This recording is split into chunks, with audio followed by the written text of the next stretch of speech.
Hello friends, welcome to CHIDAMBARAM kitchen.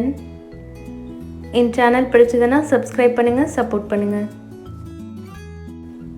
இன்னைக்கு நம்ம கிச்சன்ல ரொம்பவே டிஃபரண்டான ஹெல்தியான green moong dal tikka masala எப்படி பண்றதுன்னு பார்க்கலாம்.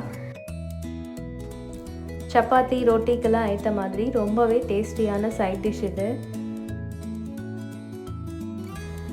green moong dalல அதிகமான புரோட்டீன் ஃபைபர் இருக்கனால டயட் பண்றவங்களுக்கு இந்த ரெசிபி ரொம்பவே ஹெல்ப்ஃபுல்லா இருக்கும்.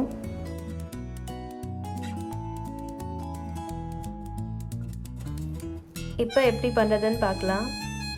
ஒரு சின்ன டம்ளர் அளவுக்கு நான் பச்சை பயிறு எடுத்து ஒரு 6 hours அளவுக்கு நல்லா ஊற விட்டுருக்கேன். இது ஊறுறதுக்கு பார்த்தீங்கன்னா கொஞ்சம் டைம் எடுக்கும். அதனால கண்டிப்பாக 6 hours அளவுக்கு நம்ம ஊற விட்டுறணும். ஊறினதுக்கு அப்புறமா இதுலேருந்து தண்ணி எல்லாம் சுத்தமாக வடிகட்டிட்டு மிக்ஸி ஜாரில் எடுத்துக்கலாம். அதுக்கப்புறம் இதில் 2 பச்சை மிளகாய் சேர்க்குறேன், தேவையான இஞ்சி சேர்க்குறேன், 1.5 டீஸ்பூன் அளவுக்கு coriander பவுடர் சேர்க்குறேன், 1.5 டீஸ்பூன் அளவுக்கு chilli powder, red chilli powder சேர்க்குறேன். அப்புறம் இதுக்கு தேவையான உப்பு. இது எல்லாத்தையும் சேர்த்து கொஞ்சம் கூட தண்ணி இல்லாமல் அதில் இருக்கிற தண்ணியோடு சேர்த்து நம்ம அரைக்கணும். அதுக்கப்புறமா ஒரு பிஞ்ச் அளவுக்கு சோடா உப்பு சேர்த்து நல்லா கலந்து வச்சுக்கோங்க. இப்போ சின்னதாக ஒரு பேன் வச்சுட்டு கொஞ்சமாக ஆயில் சேர்த்து இதை ஷாலோ ஃப்ரை பண்ணி எடுக்கணும். எண்ணெயில் ஃபுல்லாக பொரிக்கணும்னு அவசியம் இல்லை, இது மாதிரி ஷாலோ ஃப்ரை பண்ணாலே போதும்.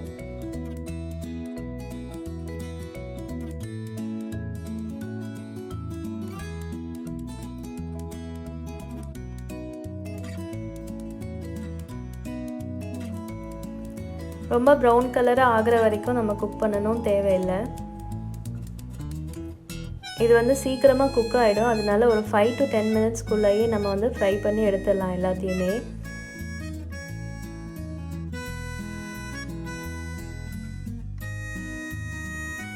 இந்த அளவுக்கு குக் ஆனால் போதும். இதே மாதிரி எல்லா மாவையும் நம்ம ஷாலோ ஃப்ரை பண்ணி எடுத்துடலாம்.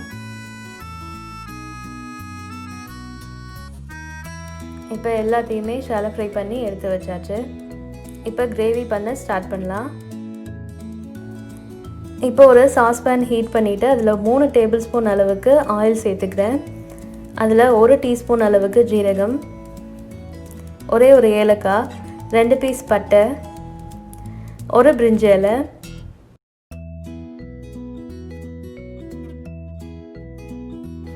2 கிராம்பு,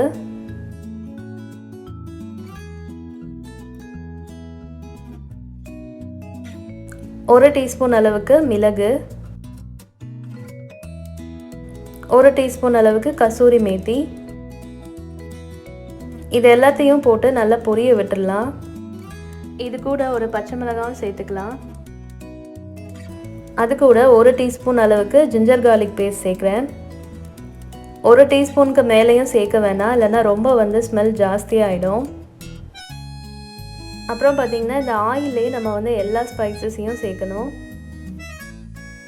2 டீஸ்பூன் அளவுக்கு chilli powder, 2 teaspoon coriander powder,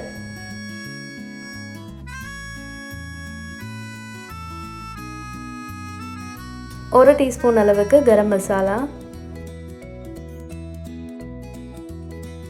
அப்புறம் கொஞ்சமாக மஞ்சத்தூள். இது மாதிரி நம்ம ஆயிலில் ஃப்ரை பண்ணிட்டோன்னா அது பார்க்கறதுக்கு ரொம்ப கலர்ஃபுல்லாகவும் இருக்கும், ரொம்பவும் ஸ்மெல் ஜாஸ்தியாகவும் தெரியாது. அதுக்கப்புறம் ஒரே ஒரு பெரிய வெங்காயத்தை நல்லா பேஸ்ட்டாக அரைச்சிட்டு இது கூட நான் சேர்க்குறேன். இப்போ இது நல்லா பச்சை வாசனை போகிற அளவுக்கு நல்லா குக் ஆகணும். அதுலேருந்து எண்ணெய் பிரிஞ்சு வர அளவுக்கு இதை நல்லா குக் பண்ணிக்கலாம். அதுக்கு தேவையான உப்பு சேர்க்குறேன். இப்போ பார்த்தீங்கன்னா இதுலேருந்து நல்லா எண்ணெய் பிரிஞ்சு வந்திருக்கு. அது கூட நான் ஒரு 2 தக்காளி நல்லா அரைச்சி பேஸ்ட்டாக சேர்க்குறேன்.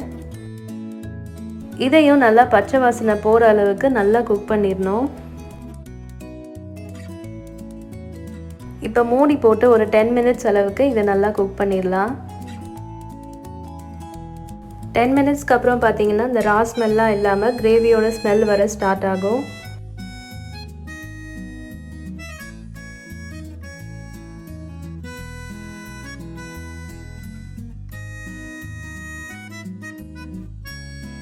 இப்போ வந்து நம்ம கிரேவிக்கு தேவையான அளவு தண்ணி கொஞ்சம் சேர்த்துக்கலாம். நான் வந்து ஒரு 1/2 கப் அளவுக்கு சேர்க்குறேன்.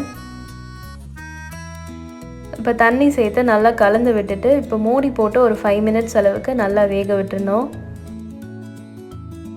அதுக்கப்புறம் பார்த்தீங்கன்னா கிரேவிலேருந்து நல்ல எண்ணெய் பிரிஞ்சு வந்திருக்கும். இந்த ஸ்டேஜில் நம்ம உப்பு காரம் எல்லாம் செக் பண்ணிக்கலாம்.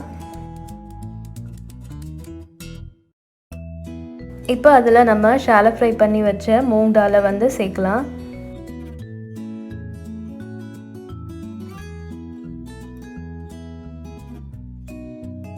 இதையும் மூடி போட்டு ஒரு 5 மினிட்ஸ் அளவுக்கு வேக விட்டுடலாம்.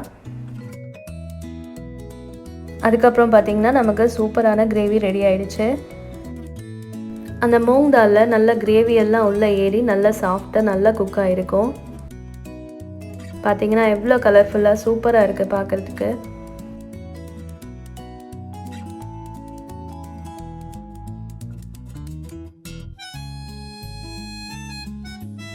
இப்போ ஃபைனலாக கொஞ்சம் கொத்தமல்லி கொஞ்சம் கசூரி மேத்தி சேர்க்குறேன்.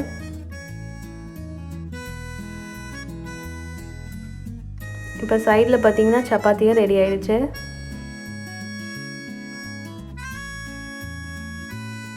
சப்பாத்தியோட ரொம்பவே டேஸ்ட்டாக இருந்தது. டின்னருக்கு ஏற்ற மாதிரி ஒரு சூப்பரான டிஷ். நீங்களும் கண்டிப்பாக வீட்டில் ட்ரை பண்ணி பார்த்துட்டு எப்படி இருந்ததுன்னு மறக்காமல் காமெண்ட்டில் சொல்லுங்கள்.